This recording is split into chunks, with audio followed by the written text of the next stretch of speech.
గాంధీ గారు అంటే మనందరికీ తెలిసిన విషయాలు చాలానే ఉన్నాయి కదా. బహుశా అందరికీ తెలిసిన ఎక్కువ వివాదాస్పదమైన అంశం ఆయన బ్రహ్మచర్య ప్రయోగాలు, ముఖ్యంగా యువతులతో తన మనుమరాలు మను గాంధీతో సహా నగ్నంగా నిద్రించడం లాంటివి. ఇవి తీవ్ర విమర్శలకు దారితీశాయి కదా. అవును, ఇది చాలా సున్నితమైన ఇంకా క్లిష్టమైన విషయం. గాంధీగారు దీన్ని తన బ్రహ్మచర్య నిష్టను పరీక్షించుకోవడానికి, తన కోరికలను పూర్తిగా జయించడానికి అవసరమైన ఒక ఆధ్యాత్మిక సాధనగా సమర్థించుకున్నారు. ఆయన సమర్థన అది. అంటే స్త్రీలను కేవలం కామోద్దీపన వస్తువులుగా చూడకూడదు, వాళ్ళు ఆధ్యాత్మిక సహచరులు అనే భావన తీసుకురావాలని. అంతేనా? అవును, ఆయన చెప్పిన కారణమది.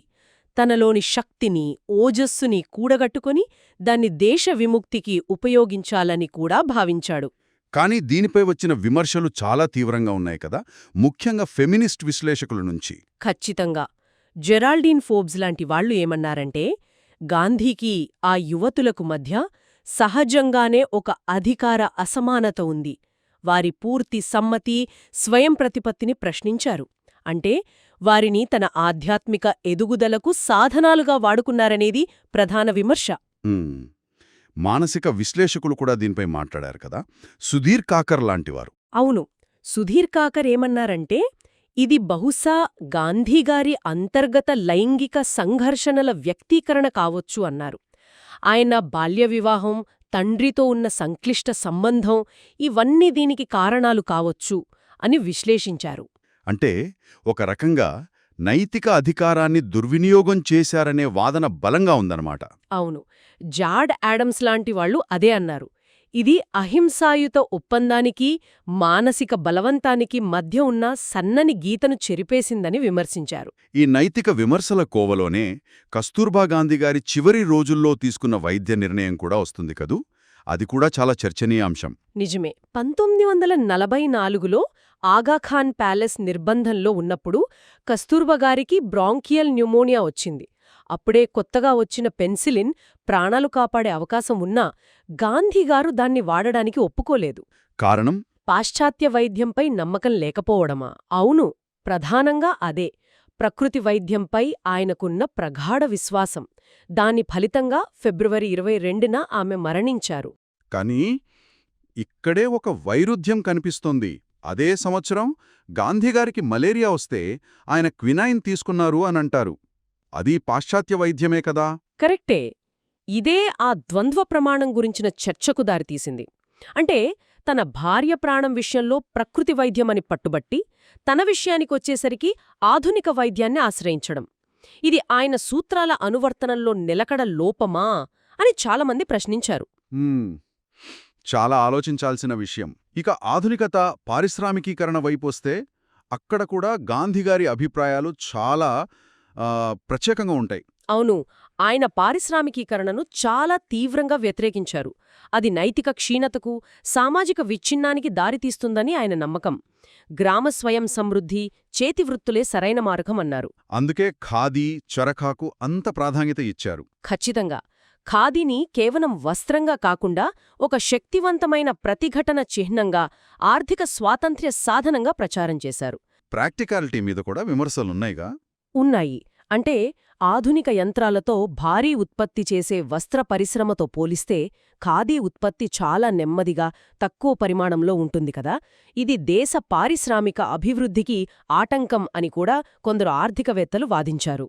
సరే, ఇక రాజకీయాల్లోకొస్తే తనతో విభేదించిన వాళ్ల పట్ల గాంధీగారి వైఖరి ఎలా ఉండేది, ముఖ్యంగా భగత్ సింగ్ లాంటి విప్లవకారుల విషయంలో? అక్కడ కూడా విమర్శలున్నాయి. గాంధీగారు అహింసనే ఏకైక నైతిక మార్గంగా నమ్మారు. అందువల్ల భగత్ సింగ్ లాంటి వాళ్ల పద్ధతులను ఆయన తరచుగా తప్పుదోవ పట్టినవిగా, నైతికంగా లోపభూయిష్టమైనవిగా చూశారు. భగత్ సింగ్ ఉరిశిక్షను ఆపడానికి గాంధీగారు సరిగా ప్రయత్నించలేదనే విమర్శ ఇప్పటికీ ఉంది కదా. అవును, ఆ విమర్శ చాలా బలంగా ఉంది. ఆయన గట్టిగా పట్టుబట్టి ఉంటే ఉరి ఆగేదేమో అని చాలామంది నమ్ముతారు. ఇది ఉద్యమంలోని విప్లవ వర్గాలను కొంత దూరం చేసిందని కూడా అంటారు. అలాగే కాంగ్రెస్ లోపల కూడా సుభాష్ చంద్రబోస్ లాంటి నేతలతో ఆయనకి విభేదాలొచ్చాయి కదా. వచ్చాయి. బోస్ లాంటి భిన్నాభిప్రాయాలున్న నాయకులను గాంధీ తన నైతిక అధికారాన్ని, పలుకుబడిని ఉపయోగించి పక్కకు నెట్టారని, ఇది పార్టీలో, ఉద్యమంలో బహుళత్వానికి ఆటంకం కలిగించిందని కొందరు విశ్లేషకులు భావిస్తారు. ఇవన్నీ వింటుంటే మనం సాధారణంగా చూసే జాతిపిత గాంధీ ప్రతిష్ట వెనుక ఈ సంక్లిష్టమైన, కొన్నిసార్లు ఇబ్బంది పెట్టే నిజాలు కూడా ఉన్నాయన్నమాట. నిజమే. ఆయనకున్న అపారమైన ప్రజాదరణ, గౌరవం వల్ల ఈ వివాదాస్పద అంశాలు అంటే లైంగిక ప్రయోగాలుగాని, దక్షిణాఫ్రికాలో ఆయన ప్రారంభంలో వ్యక్తం చేసిన జాతి వివక్షపూరిత అభిప్రాయాలుగాని ఇవి చాలా వరకు మరుగున పడిపోయాయి. అంటే చరిత్ర పుస్తకాలు, జీవిత చరిత్రలు వీటిని పెద్దగా ప్రస్తావించలేదా? చాలా వరకు తగ్గించి చూపించడమో లేకపోతే పూర్తిగా విస్మరించడమో జరిగిందని పరేఖ్, లెలీవర్డ్ లాంటి పండితులు స్పష్టంగా చెప్పారు. ఒక రకంగా చెప్పాలంటే ఒక గాంధీ పురాణం, గాంధీ మిత్ సృష్టించబడిందని, ఇది కొన్నిసార్లు రాజకీయ అవసరాలకు కూడా ఉపయోగపడిందని విమర్శలున్నాయి. అంటే గాంధీగారి జీవితాన్ని, ఆయన వారసత్వాన్ని మనం మరింత సమగ్రంగా, విమర్శనాత్మకంగా చూడాలంటారా? కేవలం ఆరాధించడం కాకుండా? ఖచ్చితంగా. ఏ గొప్ప వ్యక్తినైనా సరే వారిని కేవలం తెల్లగానో, నల్లగానో చూడలేం. వారి విజయాలతో పాటు వైఫల్యాలను, వారి ఆదర్శాలతో పాటు ఆచరణలోని వైరుధ్యాలను కూడా కలిపి చూడాలి. అప్పుడే మనం చరిత్ర నుంచి నిజంగా నేర్చుకోగలుగుతాం. నిజమే. మరి గాంధీగారి విషయంలో ఆయన ఎంతో ఉన్నతంగా చెప్పిన నైతిక ఆదర్శాలకు, కొన్నిసార్లు ఆచరణలో కనిపించిన ఈ తేడాలకు, వైరుధ్యాలకు మధ్య ఉన్న దూరం, ఇది అసలు నాయకత్వం అంటే ఏంటి, నైతికత అంటే ఏంటి, సామాజిక మార్పు తీసుకురావడం ఎంత సంక్లిష్టమైనది అనే విషయాలపై మనల్ని ఎలాంటి లోతైన ప్రశ్నలడిగేలా చేస్తుంది.